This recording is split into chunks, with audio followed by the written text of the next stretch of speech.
Daawwattoota Oromoo TV kabajamoo akkam jirtan. Haala siyaasaa Oromoo kan yeroo ammaa irratti hogganootiin jaarmayoota Oromoo siyaasaadhaa adda addatti yookaan tokko tokkoon akka ibsanuu kennan qophii adda addaa dhiyeessuun kennan ni yaadatama. Har'allee qophii kana fakkaatu itti fufuudhaan bakka bu'aa kallacha walabummaa Oromiyaa wajjin haasawa godhuuf jiraanna. Qaama hoogganaa kadhaaba kanaa bakka bu'uudhaan obbo Tamaam Baatiitu nu dhiyaate. Obbo Tamaam hirmaannaa keetiif galatoome. Obbo Said galatooma Oromoo TV'n carraa kana nu kennuu isaatiif maqaa hooggana kallacha walabummaa Oromiyaatii fi maqaa kiyyaalleen galata guddaa isinii galcha.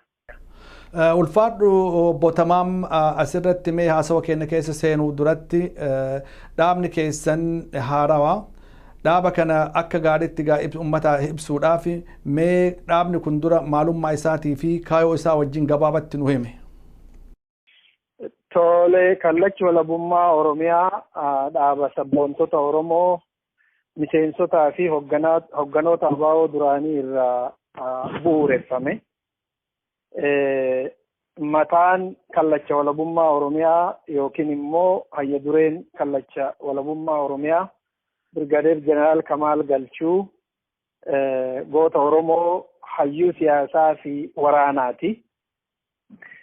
Dhaabni kuni maqaa kallacha walabummaa Oromiyaa jedhu kana odoon qabatin dura ABO jijjiiramaa maqaa jedhuun qabsoo geggeessaa ture.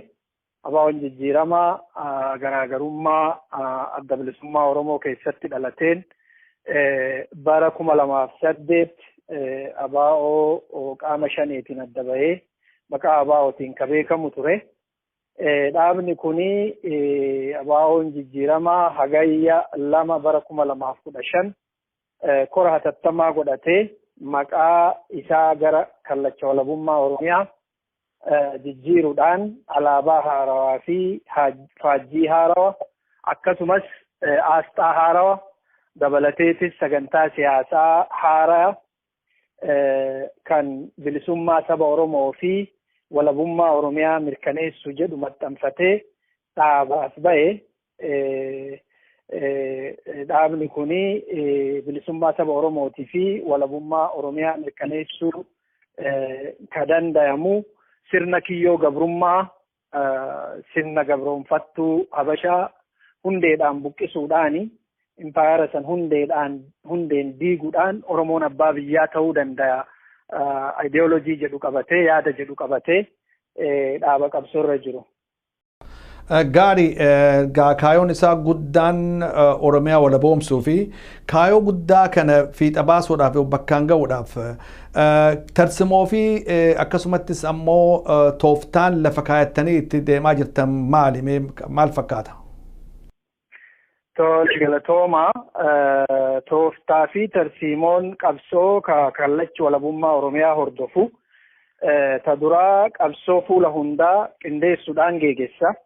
Qabsoo fuula hundaa yoo jennu qabsoo hidhannoo, qabsoo fincila uummataa, qabsoo dippiloomaasii fi siyaasaa walitti qindeessuudhaan hordofa. Kuni tooftaa fi tarsiimoo qabsoo kallachi walabummaa Oromiyaa hordofu. Kanumaan waliin akka tarsiimootti tokkummaa uummata Oromootii fi qabsaa'ota Oromoo akka tarsiimoo dhaabbataatti qabatee socho'a. Kanattis dabalee saboota cunqurfamoo waliin qabsoo qindeeffachuudhaan sirna gabroonfataa kana iddaan buqqisee bilisummaa saba Oromootii fi walabummaa Oromiyaa mirkaneessuudhaaf qabsaa'a jechuudha. Obbo Tamaam asirratti akeeka kana garteetiin fiixa baafachuudhaaf ammatti wanni lafarraa qabdan jira ammaan kanatti haala amma deemaa jiru kanarratti. Gaafii bareedaadha.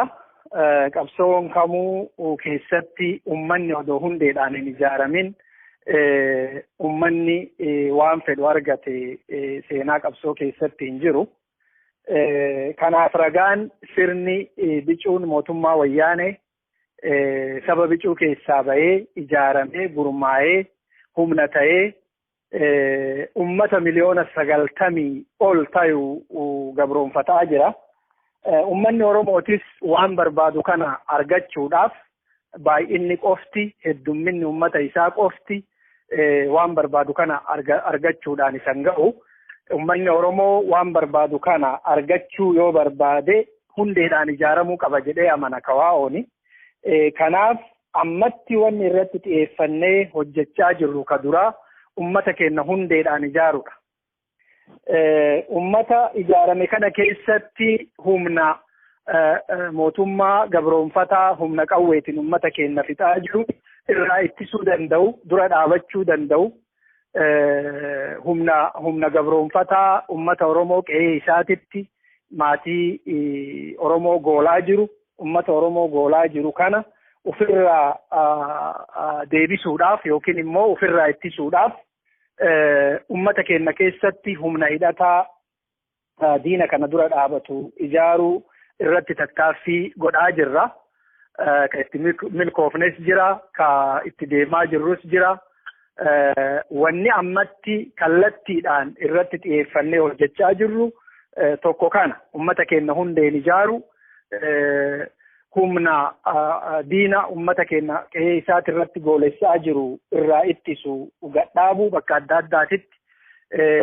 Kanarra dabalatee immoo fincila ummata keenyaa ka ummanni keenya keessaa biyya keessatti geegessaa jiru, keessumatti baatii 9 dabran kana keessa geegessaa jiru keessaa dammaqqiidhaan qooda fudhachuu. Nuti akka kawaa'otti fincilli amma biyya keessatti deemaa jiru kuni ka ummata Oromooti jennee fudhanna. Ummanni Oromoo cunqursaa dadhabee saamicha qabeenya isaa ija isaa duratti saamamu arguu dadhabee gabrummaa hifatee finqilee bahaa kibbaan kaabaa kibbaan bahaa dhiyaan tokko ta'ee gurmaa'ee diina dura dhaabataa jira. Isa kana akka ummataatti miseensi keenya deeggaraan keenya akka dammaqqiidhaan qooda keessaa fudhatu godhuu dabalatee waan gubbatti tuttuqe kana irratti xiyyeeffannee hojjechaa jirra. Gaafii ayyaada keessaa qabu obbo Tamaam Atuyyuu deebiftee jirta, garuu akkasumas deebisuudhaaf xiqqoo ammaan tana Oromiyaan dhiigaa akka jiraattu namoonni beekaa atilleen kaaftee jirta. Haala kanarraa gartee xiinxallaa waliigalaa kan isin qabdanii fi akkasumattis ammoo sochii kana ammatti waan qabatamaan dhaabni kun bira dhaabachuu danda'uun jira uummata bira.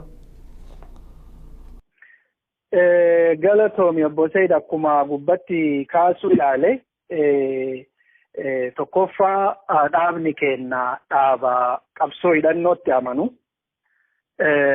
Humni gabroonfataan ummata tokko qawweedhaan qabate, humna qawweedhaan qabate, humna qawweetiin caba.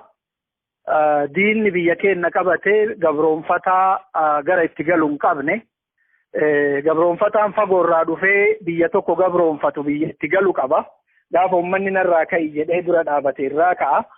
Keenya immoo saniin adda gabroonfataan amma nu qabate kun karaa nagayaatiin yookiin immoo fincila ummataa qofaan yookiin karaa addaatiin ummata kanarraa hin ka'a jenneen amannu.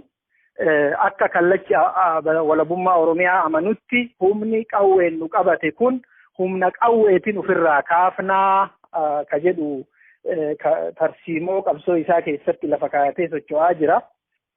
Qabsoo hidhannoo kana jabeessuudhaaf tattaaffii godhaa jirra. Bakkoota adda addaatitti wanti goggodhamanillee hin jiranii miidiyaa konsamshiniif wanni itti fayyadamnu hin jiru. Ragaan isaa ummata keenya. Ummata keenya wajjin dhaabannee ummata keenya keessatti bakka itti sochoonutti Oromiyaa guutuu keessa sochoona jennee wanni wal sobnullee hin jiru. Bakka dhaabni keenya hidhatee itti socho'utti ummata keenya bira dhaabannee diina kana ummata keenyarraa ittisu bakka adda addaatti tarkaanfii ummanni keenya beeku kaanu amma miidiyaa kanarratti dubbachuun baanne fudhachuu irratti tattaaffii goonee jira, carraaqqii goonee jira. Kana cimsinee jabinaan gara jabinaatti jijjiirree haala amma goonee fi ka amma godhaa jirru gahaa jenneen amannu gargaarsa ummata keenyatiin yaada kana gochaa kana cimsinee diina humna qawweetiin ummata keenya qe'ee isaati irratti fixaa jiru kana irraa ittisuudhaaf sanirras dabarree diina kana falminee ummata keenya wajjin biyya keenya irraa kaafnee biyya keenya irratti ummanni keenya akka abbaa ta'u godhuudhaaf carraaqqii jabaarra jirra. Ammatti miidiyaa irratti wanni jechuu danda'u kanuma obbo Said. Gaarii kanarratti amma jecha jette kana keessa irratti xiqqoo wanni gaafiin tokko ka qalbii kee keessa dhufte maali? Tarkaanfiin jennu kun amma waan biyya keessatti godhamu jechuu keetii miti? Tarkaanfiin godhamu biyyuma keessatti. Tokkoffaa kallachi walabummaa Oromiyaa dhaaba dhibbarraa dhibbatti ofirratti hirkannoodhaan qabsoo godhu. Ofirratti hirkannoo yoo jennu uummata keenya irratti hirkanna. Dubbeen keenya uummata keenya qabsoon goonu hundi ijaarsi goonu hundi ka humnaatis ta'e ka uummata keenya biyya jiru keessatti biyya ollaan jirru yookiin immoo biyya fagootitti waan kana qindeessaan jirru qabsoo ofirratti hirkannoo ka uummata keenya irratti hirkatee biyya keessatti ta'aa jiru geeggessaa jirra. Kanaaf wanni jedhaa jiru kun hundi biyya keessatti jechuudha obbo Said. Gaarii kanarratti mee bootamaan waan tokko ka jalqaba irratti kaaftetu jira. Dhaabni kun akka adda bilisummaa Oromoo irraa duraan hundeen jalqaba akkuma jaarmoota hedduu adda bilisummaa Oromoo irraa ta'uu ibsitee jirta dhugaadha. Amma addaan faffaca'iinsi jaarma sanii waa hedduu mooraa Oromoo akka yarse beekamaadha. Kana yoo jennu ammaan tana dhaabonni kun bakka bakkatti faffaca'anii humna isaanii addaan babbaraaxessanii jiranii karaa kanaan uummanni Oromoo ka iyyaa jiru ka lallabaa jiru yeroo hunda akkuma hoogganoota jaarmoota biraa gaafannee turretti Oromoon lallabataa jira iyyaa jira uummanni Oromoo alaaf biyya keessatti illee humna taatanii tokko taatanii jaarmoon Oromoo akka bakka takka dhuftanii mooraa kana gabbiftan barbaada. Karaa kanaan kallachi walabummaa Oromiyaadhaa me ejjennoo maal qaba karaa tokkummaa uumee humna tokko humneessuudhaaf qabsootan humneessuudhaaf? Gaafii bareedaadha. Kallachi walabummaa Oromiyaa tokkummaan qabsaa'ota Oromoo wabii bilisummaa fi walabummaa Oromiyaati jedhee amana. Kaayoo gubbatti lafa kaayanne bilisummaa Oromiyaati fi bilisummaa saba Oromooti fi walabummaan Oromiyaa kan mirkanaa'u tokkummaa qabsaa'otaatiin qabsaa'onni Oromoo mana xixiqqaa ijaaratanii bakka bakka jiran kun mana guddaa Oromoo keessatti walitti dhufanii humna isaanii qabeenya isaanii dandeettii isaanii walitti qindeessanii diina kana dura yoo dhaabatan bilisummaan saba Oromootii fi walabummaan Oromiyaa mirkanaa'a jennee amanna. Kuni tarsiimoo qabsoo gubbatti reef nagaafatte keessatti illee kaayame. Gara keennan tokkummaan qabsaa'ota Oromoo tarsiimoodha jechuun akka tooftaatti kan itti fayyadamnu miti. Akka tarsiimoo qabsootti ka ilaallu ka jalqabaati jechuudha. Haa ta'uuti tokkummaan kun maal irratti taa'aa gaafii jedhutu nama dhiba. Tokkummaan kaayoo irratti ta'a jedhee amana kallachi walabummaa Oromiyaa. Tokkummaa kaayoo irratti hundaa'e qabaanne humna keenna, qabeenya keenna, dandeettii keenna walitti qindeessinee diina dura yoo dhaabanne uummanni Oromoo gaafii haqaa argachuu danda'a. Gaafii haqaatiif deebisaa argachuu danda'a jennee amanna. Garuu rakkoon dhaabotii Oromoo keessa jiru rakkoo garaagarummaa yaadaa, garaagarummaa kaayooti.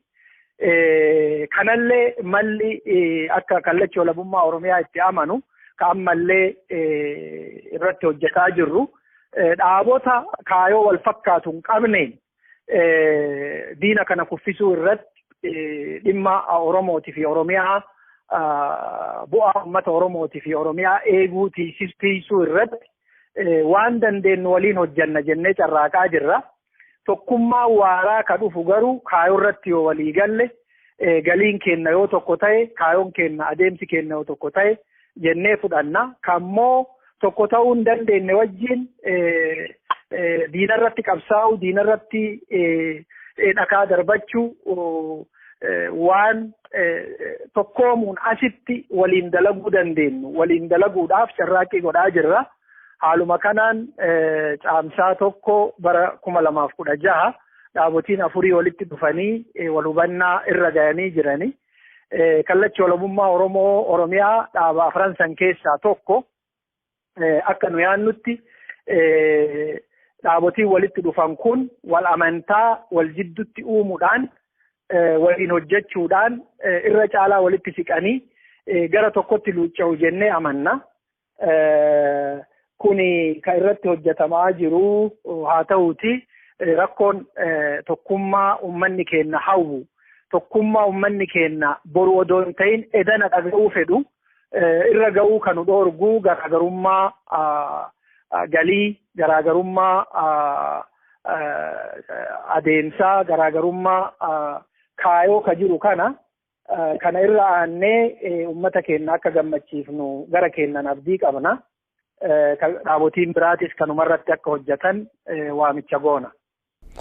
Gaarii gara waamichaa sanillee dhumarratti illee irra deebi'uun kennan oolu asirratti xiqqoo tamaam asirratti obbo Tamaam wanni ani irra gajjabeessee jechuu barbaadu dhugaadhaa jaarmoonni hundinuu akka tokkummaa kana barbaadan Oromoof jecha akka walitti dhufuun barbaachisu namuu ima dubbataa garuu irra caalaa wanni tokko ka barbaachisu dhugaa ta'ee hin mul'anne haga ammaatti gama keessaniin dhugumatti Oromoo dhiigaa jiru kana uummata Oromoo ka dhumaa jiru kanaaf jecha hogganootiin amma fakkeenyaaf wal dhabbii qaban adda addaa hogganni adda addaa wal dhabbii adda addaa qabaachuun hin mala kanarraan tarkaanfatee haaloo yookaan ammoo hijaa yookaan gadoo gubbaan tarkaanfatee hogganni keessan karaa dhugumatti tokkummaa gamtaa tokko ka Oromoo kana dhugoomsuudhaaf tarkaanfiin inni fudhatuuf deemu agamta akka garteetiin qabatamaadha. Obbo Said bareedaadha. Dhugaa dubbachuudhaaf wal dhabbiin hogganoota dhaabotii qabsoo bilisummaa Oromoo jidduu jiru balaa ajjeechaa saamicha fi rakkoo mootummaan gabroonfataan wayyaanee uummata keenyarra geessaa jiruun ka caalu miti. Yeroon ammaa yeroo uummanni keenya yeroo kamuu caalaa balaa adda addaa diinni sanyii haga sadarkaa sanyii duguuggaatti irratti raawwachaa jiru. Barataan ilmi xiqqaan jaarsi guddaan jaartiin manguddoon dubartiin ulfaa odoon hafin diinni uummata keenya lafarraa duguugaa jira. Waldhabbiin hogganoota qabsoo bilisummaa Oromoo jidduu jiru ka kanarra nama tarkaanfachiisu ka kana tuffatanii kana daangatti dhiisanii bira dabranii akkuma ati jette tokkummaa uumanii diina kana tokkummaadhaan dura dhaabachuu malee kana dhaabni keenya guutuutti itti amana. Haa ta'uuti obbo Said rakkoon jirtu rakkoo kaayooti. Kaayoo jechuun kallachi walabummaa Oromiyaa sirna gita bittuu gabroonfataa kana hiddaan buqqisee bilisummaa saba Oromootii fi walabummaa Oromiyaa mirkaneessuudhaaf qabsaa'aa.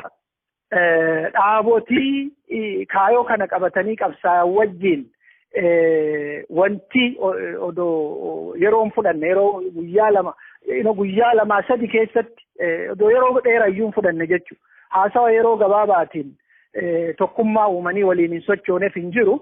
Dhaabni keenya dhaabotii adda addaa dubbisaa jira. Dhaabotii wal hubannaa amma jenne kana keessa hin jirrellee kakaayoon isaanii wal fakkaatu walitti makamne humna keenya fi qabeenya keenya qindeeffannee diina kana dura haa dhaabatu ka jedhu waamicha godhaa jirra. Rakkoon jirtu dhaabotii galii fi kaayoon keenya gargar ta'e waliin hojjechuurra ka dabre yoo dhaabotiin kun yookiin immoo dhaabotiin kaayoo adda addaa qabatanii deeman kun kaayoo isaanii walitti siisanii gaafii ummata Oromoo qoratanii gaafii ummata Oromoo akkuma hundi keenya waliin beeynu Oromoon abbaa biyyaa ta'uu qaba Oromiyaan ta Oromooti jedhee harka qullaa diina dura dhaabatee dhumaa jira.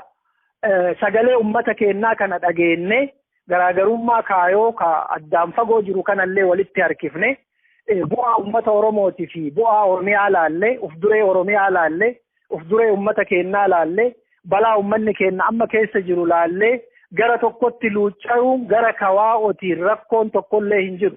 Kana dhaabotii waliin haasofnu hundaan ifa goonee jirra. Garuu rakkoon jiru bakka kaayoo tanaa bakka garaagarummaa kaayoo tana walitti siqanii yeroo gabaabaa keessatti waan ummanni keenya hawwu kanarra ga'uun nama dhoorga. Kun yoo fooyyawaa ta'ee dhaabni keenya kaayoo irratti dhaaba kamuu wajjin dhaaba Oromoo kamuu wajjin tokkoomee dalaguudhaaf qophiidha jechuu barbaadeeti Obbo Said. Gaarii ulfaadhu Obbo Tamaam kan gara biraatti amma yoo tarkaanfanne dhugaadha karaa mooraa qabsoo Oromoo keessatti jaarmaan Oromoo maal gochuu akka qaban ibsitee jirta.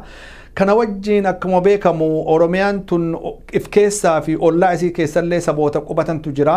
Saboota kana ammoo akkaataa itti ammatanii diina addaan nu qoqqoodee ammaan tana gartee umrii dheereffataa jiru kana akkuma jetti hiddaan buqqisuudhaaf saboota biraa wajjin hariiroon kallacha walabaa Oromiyaa qabaatuuf jiraatu maal fakkaata? Gaafii bareedaadha. Akkuma gubbatti tuquu yaale tarsiimoo qabsoo kallacha walabummaa Oromiyaa hordofu keessaa inni tokkummaa qabsaa'ota Oromoo mooraa keenya keessatti mana keenya keessatti mana xixiqqaa dhaabotiin ijaaratan kana diinee mana guddaa mana Oromoo kakaayoo Oromoo gaafii Oromootirratti hundaa'e ijaarannee diina kana dura dhaabachuudha. Saniin booda eega mana keenya tolfanneen booda saboota cunqurfamoo akkuma uummata Oromoo bara 130 ol sirna kiyyoo gabrummaa jalatti kufanii miidhamaa turan wajjin qabsoo qindeeffachuun akka tarsiimotti kallacha walabummaa Oromiyaa lafaa qabu keessaa isa tokko. Kaayoon isaaniitii fi kaayoon keenya wal gargaara malee walitti hin bu'u. Kaayoon gabroonfatoota sirna gabroonfataatii fi kaayoon keenya immoo kallattiidhaan walitti bu'a. Warra sirna dabre deebisuu barbaadan wajjin tokkummaa uumuu hin dandeenyu. Maaliif jennaan kaayoon keenyaaf kaayoon isaanii wal dura dhaabbata. Tokko cabsu malee walitti araaramuu hin danda'u. Qunnamtiin jiru qunnamtii gabroonfataatii fi gabroonfamaati. Qunnamtiin kun cabuu ka danda'u humna qawweetiin tokko keessaa cabuu qaba. Yookiin immoo badii raawwate san fudhatee ummata kana itti balleessee ummata kana hin miidhee jedhee yoo fudhate qofa. Kanaaf kallacha walabummaa Oromiyaa warra sirna dabre nurratti deebisuu barbaadu fi warra har'a nu gabroomsaa jirullee walqixa irratti qabsaaya. Isaan kana wajjin tumsa qabsoo uumachuu hin danda'u. Garuu immoo kanarraa hafan warroota cunqurfamoo akkuma kenna akkuma uummata Oromoo bara 130 ol gabrooman wajjin tarsiimoo qabsoo wal hubannoo qabsoo tumsa qabsoo uumachuudhaaf carraaqii godhaa jirra. Akka karooratti akka tarsiimotti lafa kaannee lafaa qabna jechuudha. Gaarii Obbo Tamaam kanarratti wanni jechuu barbaadu amma kan irraa dubbataa jirru uummanni uummataa diinaa miti. Fakkeenyaaf jaarmayoota dhugaa keeti kana jaarmayootaatti ilaaluun ni danda'ama. Fakkeenyaaf amma hiriira biyya alaa kana keessatti godhamaa jiru kana keessatti namoota lammii Amaaraa ta'an sochii biyya san keessatti jiru namoota deeggaraa jiranii fi akkasumattis sochii Oromoo keessatti gaggeeffamaa jiru deeggaruudhaan uummanni garaagaraa ammaan tana humna walii ta'anii tarkaanfana jechuudha. Kan ammoo kana akkamitti ilaaltan? Kana gaafii uummanni Amaaraa mirga ofii kabachiisuuf godhu kallacha walabummaa Oromiyaa duran dhaabatu. Gaafii uummanni Walqaayitti Xagadee eenyummaa ofii kabachiisuuf godhu kallacha walabummaa Oromiyaa ni deeggara. Dura dhaabachuu hafnaan ni deeggara iyyuu. Maaliif gaafiin keenyas gaafii eenyummaati, gaafiin isaaniitis gaafii eenyummaati. Gaafii uummanni kamuu eenyummaa ofii, aadaa ofii, afaan ofii, qabeenya ofiit irratti abbaa ta'uuf godhu hundaayyuu ni deeggarra. Isaan kana wajjin uummanni akka uummataatti qabsoo qindeeffatee waliin socho'uun barbaachisaadha. Fakkeenya hiriira gara naannawa Amaaraatitti ta'uu uummanni uummata Oromoo dhangala'uun dhiiga kenna jedhanii dhaadannoo dhageessisaa jiru. Uummanni Oromootis dhiigni uummata Amaaraa mootummaa gabroonfataa kanaan dhangala'aa jiru. Dhiiga kenna jedhee dhaadannoo dhageessisaa jira. Kuni namni mirga dhala namaa titti amanu sabni tokko akka sabaatti sabummaa isaatiin yookiin amantii isaatiin yookiin immoo qaama gurraacha fi adii ta'uu isaatiin miidhaa irra gahu addunyaan hundi ummanni addunyaa hundi dhaadannoo dhageessisaa yookiin immoo wal bira dhaabataa solidaaritii argisiisaa kuni ka ummata keenna fi ummata Amaaraatiin qofa eegalamee miti. Fakkeenya yoo fudhanne uummanni Ameerikaa rakkoo Filisxeen irratti ga'u mootummaan Israa'el Filisxeen irra geessu yeroo hunda balaaleffata.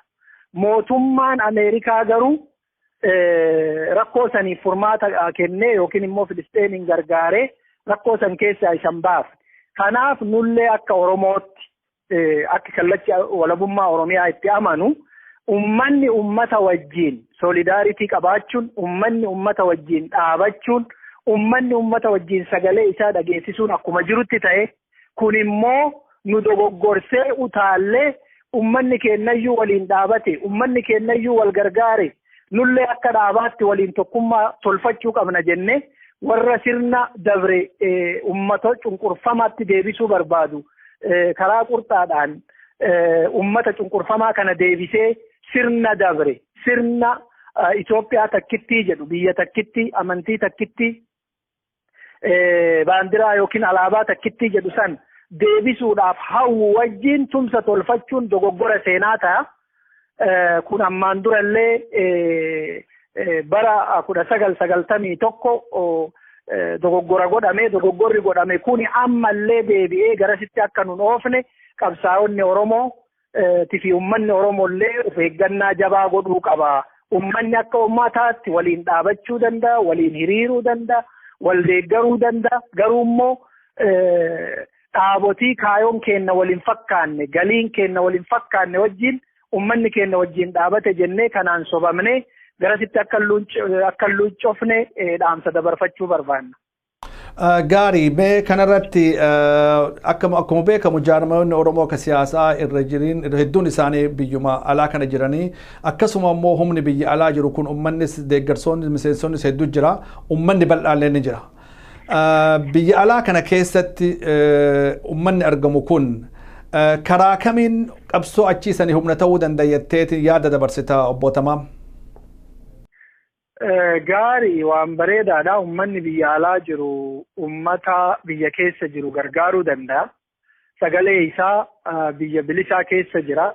Biyya hiriira bahee fi miidhamneen ajjeefamne keessa jira. Gadi bahee sagalee ummata keenyaa, miidhaa ummata keenyarra gahaa jiru, ajjeechaa ummata keenyarra gahaa jiru balaaleffachuu danda'a. Mootummaa keessa jirutti iyyachuu danda'a.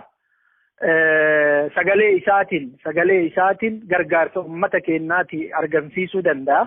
Karaa biraatiin diinagdeedhaan bira dhaabachuu danda'a. Madoo keenya yaalchisuu danda'a. Ummata keenya ka biyya keessatti diinni madeessee ka ajjeese awwaaluu ka madaa'e yaalchisuu ka lafa bakka jirurraa qubsuma isaatirraa buqqa'e gargaaru. Karaa biraatiin immoo wanni cimaan ummanni ala jiru irratti hojjechuu danda'u ummata keenya humna godhuu danda'a. Ummata keenya humna godhuu nurra jira. Yoo humnan ta'in Oromoo yoo ijaaramee gurmaa'ee hidhatee diina qe'ee isaatirratti isa ajjeesaa jiru kana duran dhaabanne waan barbaadu kana argachuu hin danda'u. Inumaayyuu caalaattuu sanyii duguuggan irratti raawwatamee ta duruyyuu dhabuu danda'a jechuudha.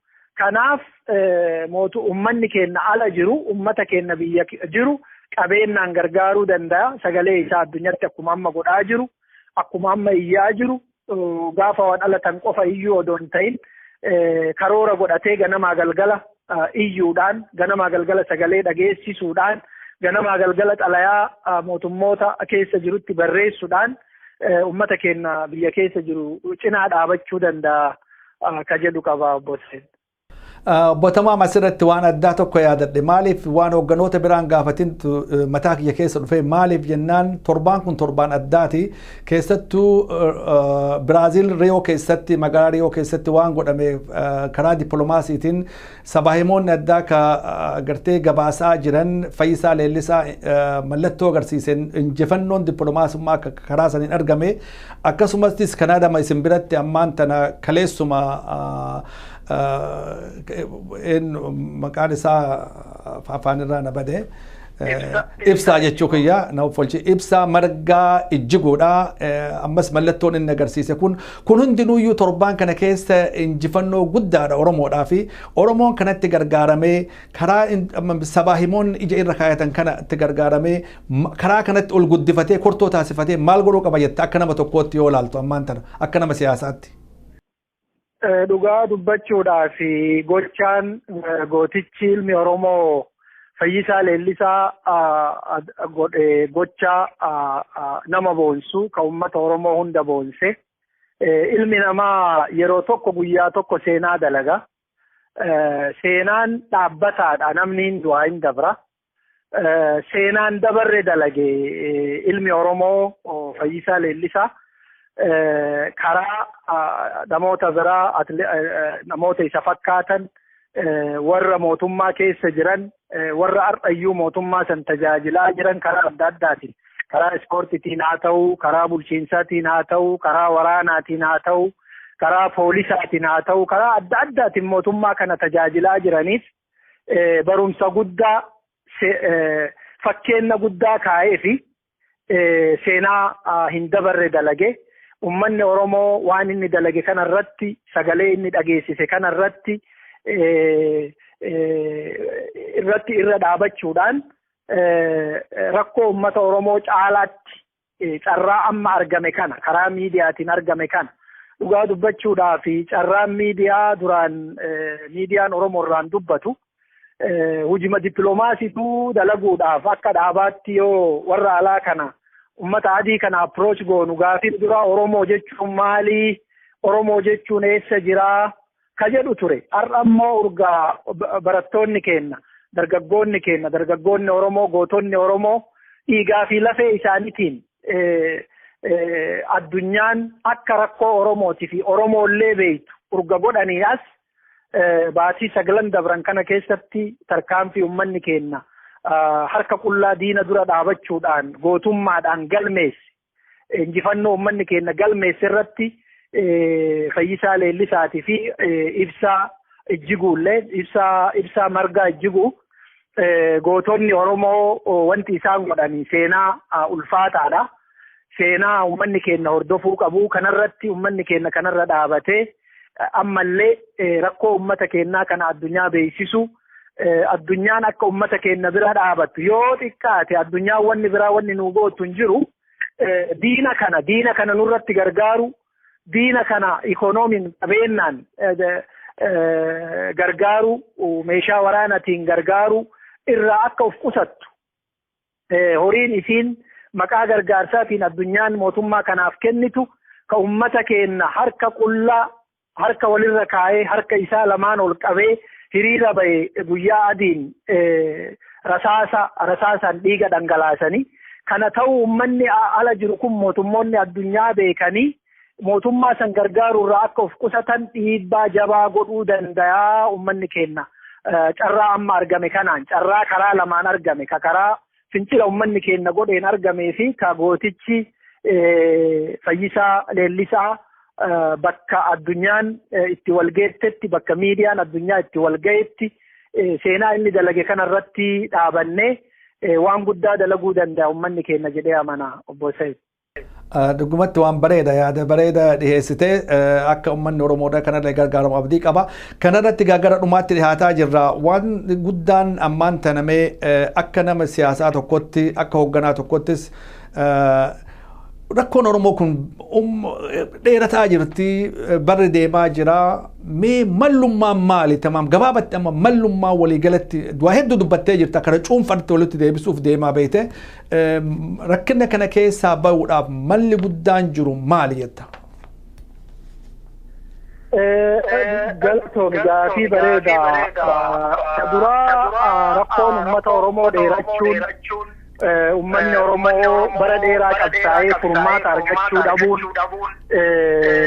waan dhugaati carraa hedduu dabree nu dhufee nu bira lufe fakkeenya qabsoo bara jaatamoota barattoonni Oromoo fuuldure dhaabbachuudhaan warra duraa fuula duraa warra tartiiba duraa sirra dhaabatu ta'uudhaan godhan qabsoon isaan godhan suni qalafamee namni biraa yookiin qaamni biraa fudhatee dhimma itti ba'ee ummata keenya wanni dabre jiru jechuudha. Sanii asillee deebi'ee 91 carraa wal fakkaatu argame. Carraa 91 dhufe sanillee ummanni keenya carraa san fiduu keessatti qooda olaanaa ga'ee olaanaa taphate wareegama guddaa baase qabsoo fincila Oromoota Baalee ka mootummaa gabroonfataa dura dhaabatee qawweedhaan haga biyya qixxee isii irraa qabachuu ga'e kan namni hedduun irraan dubbanne kaasuu barbaada. Qabsoo addi bilisummaa Oromoo gara baya Oromiyaatii fi Oromiyaatiin godhe wareegama ilmaan Oromoo kana hunda keessatti haasa. Firii itti godhuu dadhabne carraan sun nu bira dabre ammallee carraan wal fakkaatan dhufaa jira. Wareegama baatii 9 dabran ilmaan Oromoo xiqqaa guddaan barataan daa'imman Oromoo manguddoon Oromoo gatii lubbuu itti kafale ka ummanni kumaa ol itti wareegame ka namni kumaa fi kuma 10 lakkaayamu itti madaa'e ka kumaa fi kitilaan itti hidhame ka miliyoonaan lafa isaatirraa itti buqqa'e qabsoo ummanni keenya eegale kana ammallee qabsoo kana irratti hundaa'uudhaan qabsoon ummanni Oromoo godhe kun mootummaa kana raasu mootummaa kana sochoosuu hubachuudhaan warri gurmaa'ee warri ijaarame ka hidhannoo fi siyaasallee ijaarame ka deeggarsa addunyaatis qabu ka hidhannoo gayaa qabu ka diinagdeellee gayaa walitti kuusatee qabu ka gargaarsa mootummoota adda addaallee qabu ammallee wal gurmeessee carraa ummanni keenya itti wareegame dhiigaa fi lafee ofiitiin argamsiise kana butee gara biraa geessuudhaaf carraaqii godhuu isaa hin hafu kanallee shakkuu qaba jechuu Oromoon mootummaa kana dhiigaa fi lafee isaatiin raasee jira addunyaan akka mootummaan kun mootummaa cunqursaa mootummaa hamaa addunyaa kanarra jiru ta'e beektee jirti probably gargaarsa isii irraa dhaabdi irraa xiqqeessiti yoo guutuutti irraan dhaabdi amma kanatti dhimma bayuudhaan qaamni biraa waan ummanni keenya itti wareegame kana butee ammallee carraa dhimma itti bayuudhaan gabrummaa ummata keenya irratti dheeressuu danda'a. Kanaaf dura qabsaa'onni Oromoo warri qabsoo ummata Oromootiif qabsoofna jennu dullee dabalatee balaa as deemu kana hubachuudhaan garaagarummaa nu jidduu jiru kakaayoo ka amalaa adda addaa dhiphisuudhaan qabsoo ummata keenya tokkummaadhaan akka bira dhaabannu godhuun furmaata duraati. Kabiraa gamaa gamana hawwuun gaariin ummanni Oromoo furmaanni isa harka jira yoo inni gurmaa'ee ijaaramee hidhatee diina kana ofirraa kaase qofa waan barbaadu argata biyya alaatti hirkachuun jaarmota biyya keessatti yookiin immoo dhimma biyya saniitiif qabsaa'aniif humna qaban yookiin immoo ijaarsa qaban yookiin diinagdee qaban yookiin deeggarsa addunyaa qaban jedhamee ilaalamutti hirkachuun furmaanni Oromoo hin dhufu Oromoo furmaanni isaa harka isaa jira tokkoomee ijaaramee diina kana ofirraa kaasuu qofaan kaayoo isaatirraa odoo maqin kaayoo isaa odoo gadi dhiisin abbaa biyyummaa isaa odoo negoosheeshiniif hin dhiyeessin yoo tokkummaadhaan murannoodhaan qabsaa'e qofa bakka barbaadu kana gaya kanaaf rakkoon Oromootun akka nurratti hin dheeranne kana caalaa akka nurratti hin dheeranne ummanni Oromoo tokkoomee akkuma amma godhaa jiru ummanni keenya biyya keessa jiru bayaadee abaa kibbaa xiqqaa guddaan beekaa wallaalan tokkummaadhaan diina dura dhaabachaa jira warri immoo Oromoodhaaf qabsoofna jennu warri qabsoo Oromoo hoogganna jedhu dhaabotiin Oromoo fakkeenya ummata keenya kana hordofne kaayoo ummanni keenya afaan tokko dubbata biyya keessa Oromiyaan ta'u Oromooti jedha abbaan biyyaa Oromoodha jedha. Waan biraa kaayoo biraa ka uummanni keenya wanni uummata keenya tokkoomse kaayoo kan gabroonfataa hojjaan buqqifnaa jedha. Sirna gabroonfataa yookiin immoo impaayera kana risaayikil goona yookiin immoo qurxina jedhaan jiru. Nullee warri Oromoodhaaf qabsoofnu impaayera kana qurxuudhaaf tattaafachuu odoo hin ta'in impaayera kana hundeedhaan buqqifnee tokko taanee diina kana falmuudhaan diina kana dura dhaabachuudhaan gabrummaan akka uummata Oromootitti irratti hin dheeranne goonaa jedhee amanaa. Dhaabni kiyyas dhaabni bakka bu'ee dubbadhus anis akka nama tokkootti obbo Tamaam dhumarratti yaanni gaafiitii keessatti sin gaafatin kaati dabarfachuu barbaaddu yoo jiraatte walumaa galatti dhaamsi dhumaa ka ummata biyya jiruu fi walii galatti dabarsitu yoo jiraate hireessi kennaa itti dhiyaadhu.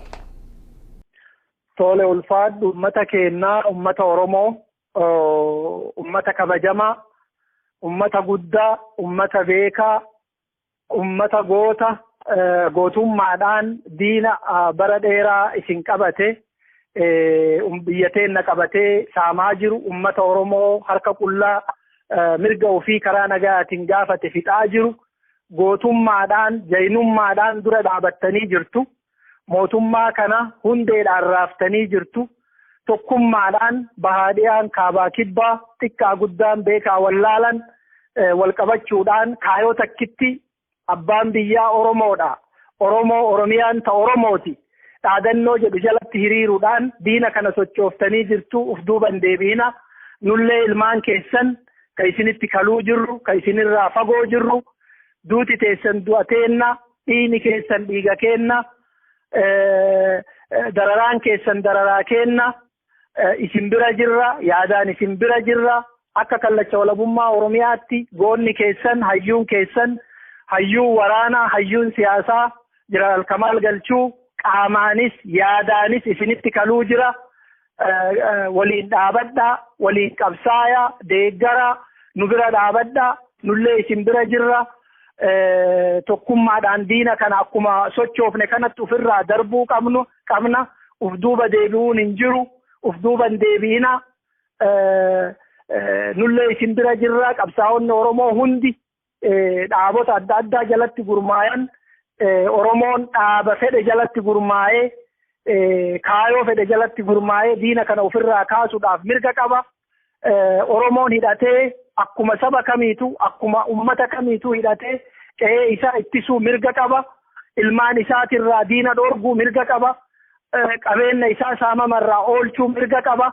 Kanaaf ummanni keenya jabaadhaa ijaaramaa ka'aa hidhadhaa diina kee akkuma amma dura dhaabattanitti dura dhaabachuu cimsaa jabaadhaa isiniin jedhaa galatooma.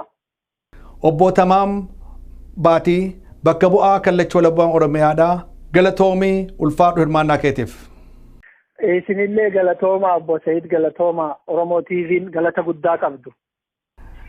Daawwattoota Oromoo TV kabajamoo qophii kanarraa akka faayidaa argattan abdii goonaa. An Ahmad Yaasin wajjin Said Muhammad Aliiti nagaatti nu jiraadha ulfaadha. Oromoo TV. Beeksisaa maalummaa abdii bilisummaa jibbaa roorrisaadhaa ibsaa walabummaa tiksaa qabsoo Oromoo deebisaa tokkummaa tumsaa sagalee Oromoo kan diddaa gabrummaa diigaa kaayyoo bittaa tarkaanfii diinummaa lammii dadammaqsaa hubachiisaa eenyummaa hawwaa diimokiraasii farra olaantummaa har'as borissi abdiin Oromummaa. Oromiyaan biyya gootota.